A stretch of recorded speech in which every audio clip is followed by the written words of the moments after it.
और गवई साहब ने जिस प्रकार का डिसीजन दिया है, ये बड़ा फैसला है कि अब सुप्रीम कोर्ट में भी SC ST OBC के जो अधिकारी हैं वो नियुक्त किए जाएंगे, चपरासी से लेकर के अधिकारी तक। तो पहली बात तो तमाम SC ST OBC के लोगों को गवई साहब की तारीफ़ करनी चाहिए, उनके लिए बधाई जो है वो देनी चाहिए कि एक अम्बेडकरवादी, एक बुद्धिस्ट दलित CGI गवई साहब ने बाबा साहब डॉक्टर अम्बेडकर का जो सपना था कि मेरे समाज का व्यक्ति हर एक ऑफिस तक पहुँचे, हर एक दफ्तर तक पहुँचे, और बाबा साहब डॉक्टर अम्बेडकर, फूले, कबीर, नानक, रैदास, जो उनकी वैचार की है, जो उनका विचार है, बुद्धा का जो विचार है, वो विचार के को मानने वाले लोग, समता, बंधुता, न्याय को मानने वाले लोग, संविधान को मानने वाले लोग जो हैं उनके लिए रास्ता खुले। अभी तक एक खास समाज जो है वो कुंडली मार के बैठा था, सवर्ण समाज कुंडली मार के बैठा था। सुप्रीम कोर्ट में नहीं चाहता कि उसके बराबर में कोई दलित बैठे, कोई पिछड़ा बैठे, कोई जो है वो ऐसा बैठा है जो वंचित है, जो शोषित है, जो पीड़ित है, वो बैठे। लेकिन अब VR गवई साहब का आदेश आया है कि पहले 23 जून को आया था कि SC ST का आरक्षण किया जाए, फिर 3 जुलाई को आया है कि OBC का भी आरक्षण 27% लागू किया जाए। तो ये बधाई के पात्र, और मैं तो गवई साहब को विशेष रूप से साधुवाद दूंगा कि उन्होंने बाबा साहब डॉक्टर अम्बेडकर के उस सपने को कहीं ना कहीं साकार करने की कोशिश की है, जो बाबा साहब चाहते थे कि उनके समाज का जो व्यक्ति है वो उस कुर्सी तक जरूर पहुँचे, उस कुर्सी पर जरूर बैठे जहाँ सवर्ण समाज के लोग बैठते हैं। तो मैं पुनः बधाई देता हूँ गवई साहब को, और तमाम SC ST OBC समाज के लोगों से कहूँगा कि कम से कम अपने फेसबुक पर, ट्विटर पर, जहाँ पर जिस सोशल मीडिया प्लेटफॉर्म पर हो, आप इसको सेलिब्रेट कीजिए और BR गवई जो CGI साहब है उनके लिए बधाई दीजिए। कम से कम समय क्यों लग गया? देखिए, मैं समझता हूँ कि समय क्यों लग गया, समय इसलिए लग गया कि अम्बेडकरवादी विचार का व्यक्ति जब तक न्याय की कुर्सी पर नहीं होगा, तो मैं समझता हूँ कि जो वंचित समाज है, जो शोषित समाज है, जो दलित है, पीड़ित है, पिछड़ा है, उसको न्याय मिलने की संभावनाएं कम रहेंगी। लेकिन जैसे ही आप किसी अम्बेडकरवादी व्यक्ति को किसी न्याय की कुर्सी पर बिठाओगे, क्योंकि BR गवई साहब जो है वो उनके फादर सीनियर गवई साहब जो थे वो बाबा साहब डॉक्टर अम्बेडकर के साथ ही रहे हैं। बाबा साहब डॉक्टर अम्बेडकर के साथ उन्होंने धर्मांतरण किया था, हिंदू धर्म छोड़ करके बौद्ध धर्म अपनाया था उनकी पूरी फैमिली ने। तो जैसा VR गवई साहब के बारे में बताया जाता है कि वो पहले दलित बुद्धिस्ट CGI बने हैं, उनसे पहले एक दलित और बन गए थे, बालाकृष्णन जी। लेकिन बालाकृष्णन जी में और गवई साहब में ये बेसिक फ़र्क है कि BR गवई साहब जो उस पृष्ठभूमि से आते हैं, उस बैकग्राउंड से आते हैं जो बैकग्राउंड बाबा साहब डॉक्टर अम्बेडकर की है। तो उनके अंदर वो सारी चीज़ें उनको समझ है जो शायद जो लोग बड़े घरों में पैदा होते हैं। ये नहीं कि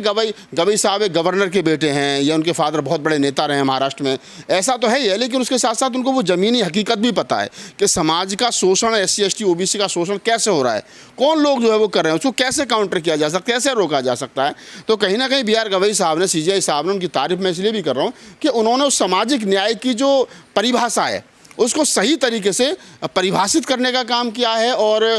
उस पटकथा को लिखने का काम किया है। और बिल्कुल जो वंचित समाज था, जिसको सुप्रीम कोर्ट के दरवाजे बंद थे,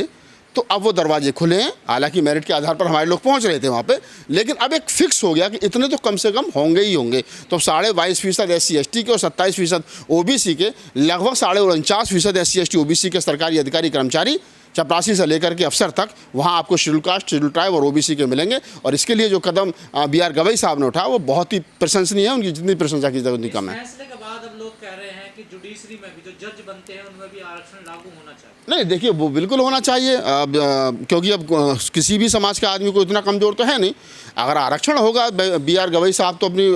विद्वता के अनुसार वहाँ पहुँचे, उनको आरक्षण तो मिला नहीं है। इससे पहले जो है वो अपना जो दूसरे थे बालाकृष्ण साहब, तो वो भी अपनी विद्वता के आधार पर पहुँचे हैं। लेकिन अगर वहाँ पर आरक्षण होता तो जिन लोगों को इग्नोर कर दिया गया, हमारे समाज के लोगों को, SC ST OBC समाज के लोगों को, अगर आरक्षण होता तो मैं समझता हूँ कि आज़ादी के 70-75 साल, 77 साल के बाद में वहाँ पर 20-30 नाम ऐसे ज़रूर होते, 2 ही नहीं होते, कि जो कम से कम उस सीट पर बैठते, जो समाज के पूरे देश को न्यायिक व्यवस्था को मजबूत करते, बेहतर करते और संविधान को सही तरीके से लागू करते। तो वो 20-30 नाम हम ले सकते थे, लेकिन ये 2 नाम ले रहे हैं क्योंकि वहाँ पर आरक्षण नहीं है। और कुछ परिवार हैं वो कुंडली मार के बैठे हैं, वो नहीं चाहते SC ST OBC के लोग आगे आए। दलित समाज के, तो दलित में भी खासतौर से चमार जाटव तो पहुँच भी गए, महार तो पहुँच भी गए। अन्य मुझे तो लगता नहीं कि OBC समाज का कोई आदमी CGI आज तक बना भी है। तो OBC समाज जो इस देश की 52% आबादी है, 55% आबादी है, उसको भी कहीं ना कहीं सोच सोचना चाहिए कि तुम्हारी हिस्सेदारी मंदिरों में नहीं है, तुम्हारी हिस्सेदारी क्या नाम है यूनिवर्सिटियों में होनी चाहिए, तुम्हारी हिस्सेदारी क्या नाम CGI की कुर्सी पर होनी चाहिए, राष्ट्रपति की कुर्सी पर होनी चाहिए, अन्य जगह पर होनी चाहिए। तो जब तक OBC समाज, OBC तबका इस बात को नहीं समझेगा, फूले अम्बेडकर आंदोलन के साथ नहीं जुड़ेगा, तो मैं नहीं समझता हूँ कि उसको भी न्याय पूरा मिल पाएगा। क्या इस फैसले के बाद CGI गवई की आलोचना भी होगी, क्या लगता है? देखिए, CGI गवई साहब की आलोचना तो उसी दिन से हो रही है जब वो क्या नाम है पहले उन्होंने, और जिस दिन उनकी ओथ सेरेमनी हुई थी, शपथ ग्रहण समारोह हुआ था, उसके बाद में CGI गवई साहब, अरे एक दलित को क्या नाम है CGI बना दिया, अरे वो दलित, अच्छा दलित भी अगर ऐसा हो क्या नाम है जो झुका हुआ तो चल भी जाए, और दलित हो अम्बेडकरवादी जिसके नाम के आगे ही लगा हो कि नहीं इसके इनके फादर तो बाबा साहब डॉक्टर अम्बेडकर के साथी थे, जिनको घोट घोट करके अम्बेडकरवाद पिलाया हो, तो वो कहाँ बर्दाश्त होता है। तो जय भीम भी बोलते हैं वो, तो आप देखिए ना कि जब वो CGI की ओथ के बाद में वो महाराष्ट्र के दौरे पर गए थे, तो जिनको प्रोटोकॉल है CGI का वो नहीं दिया सवर्ण समाज के लोगों ने। बाद में जब उन्होंने एक भाषण में कहा कि मेरा अपमान नहीं है, कुर्सी का अपमान है, तो फिर लोग भागे भागे आए क्या नाम है घुटनों के बल, वहाँ के महाराष्ट्र के अधिकारी। तो मेरा कहने का मतलब हमारा आदमी किसी भी पोस्ट पर पहुँच जाए उनको हजम नहीं होता है। गवई साहब की आलोचना जो लोग कर रहे हैं उनको करने दीजिए, गवई साहब अपना काम पूरी ईमानदारी से कर रहे हैं। मैं समझता हूँ अक्टूबर-नवंबर तक का उनका कार्यकाल है, और कुछ उनसे ऐसे डिसीजनों की उम्मीद है, ऐसे फैसलों की उम्मीद है जो समाज के, हमारा आदमी किस कुर्सी पर पहुंचा ये महत्वपूर्ण नहीं है, हमारा आदमी ने उस कुर्सी पर पहुंच करके क्या काम किया, कितने महत्वपूर्ण काम किए, वो इसके लिए जाना जाएगा। तो गवई साहब इसलिए जाने जाएंगे कि उन्होंने ओथ लेने के साथ ही कहा कि मैं रिटायरमेंट के बाद में कोई भी सरकारी लाभ नहीं लूँगा, किसी पद को पर नहीं जाऊँगा, मैं अपना आराम से रहूँगा। तो पहली बात तो उनके मन मस्तिष्क में कोई लालच नहीं है, और दूसरा फिर इस प्रकार का फैसला कि OBC और SC/ST के लिए आरक्षण की व्यवस्था कर दी, तो ये जो डिसीजन है ये कहीं ना कहीं उनको याद रखेंगे। CGI की ओथ लेने के बाद में बाबा साहब को जाकर के फूल चढ़ाना, फिर महाराष्ट्र में जाकर के बाबा साहब की जो क्या नाम है बाबा साहब का परिनिर्वाण स्थली है वहाँ जाकर के फूल चढ़ाना, तो ये एक अम्बेडकरवादी होने का एक बताता है कि हाँ ये अम्बेडकरवादी ऐसे होते हैं। आरक्षण वालों को नफरत की निगाह से देखते हैं, वो कह रहे हैं कि अब जुडिशरी में भी देखिए आरक्षण घुस के आ जाएगी। देखिए, अभी पहले तो उनको समझना चाहिए जुडिशरी में आरक्षण नहीं है, सुप्रीम कोर्ट में आरक्षण है। जुडिशरी में आरक्षण होना चाहिए, हम इसकी वकालत कर रहे हैं, हम इसकी मांग कर रहे हैं, लेकिन अभी जुडिशरी में कोई आरक्षण नहीं है। मैं तो सरकार से कहता हूं कि जिस प्रकार से UPSC में तमाम जगह आरक्षण है, तो जुडिशरी में भी आरक्षण होना चाहिए। बेशक चाहे जो भी सिस्टम है, जो भी सिस्टम बनाया जाए, देखिए न्यायपालिका के जो कर्मचारी हैं वो क्यों नहीं अधिकारी जो है वो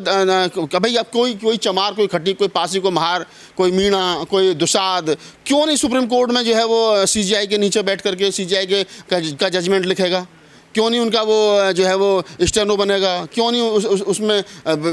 भाई हमारे लोग क्या पानी पिलाने के लिए ही हैं क्या? हमारे लोग अधिकारी बनने के लिए भी तो है ना। तो हमारे लोग अधिकारी बनेंगे, रास्ता खुला है। पहले मेरिट के आधार पे आ रहे थे, अब कोटे के आधार पर आएंगे, तो एक संख्या फिक्स हो गई है कि इतने % लोग शेड्यूल कास्ट, शेड्यूल ट्राइब के और OBC के होंगे। तो ये बधाई के पात्र है, और मैं पुनः जो है वो CGI साहब के लिए बधाई देता हूँ। और उन्होंने इस प्रकार का डिसीजन दिया जो कि हमारे समाज में एक उम्मीद की किरण जगी है कि अब हम भी सुप्रीम कोर्ट में जा करके कोई उम्मीद की जा सकती है कि बड़े फैसले लेंगे, जैसे गवई साहब ने कहा मुझे कोई पद का लालच नहीं है। देखिए, मैं निसंकोच 2-3 मुकदमे अभी ऐसे हैं जो बड़े हैं,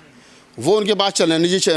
रिजर्वेशन में प्रमोशन वाला मामला है, और कई मामले हैं, बैकलॉग का मामला है। सुप्रीम कोर्ट स्वयं संज्ञान ले सकता है, कभी शेड्यूल कास्ट का बैकलॉग पूरा किया जाए, या जो है वो रिजर्वेशन में प्रमोशन का मामला जो उसको होना चाहिए उनके आरक्षण के आधार पर, उनकी काउंटिंग के आधार पर। तो बड़े डिसीजन अगर गवई साहब चाहेंगे तो इस प्रकार के डिसीजन भी आपको निकट भविष्य में देखने को मिलेंगे।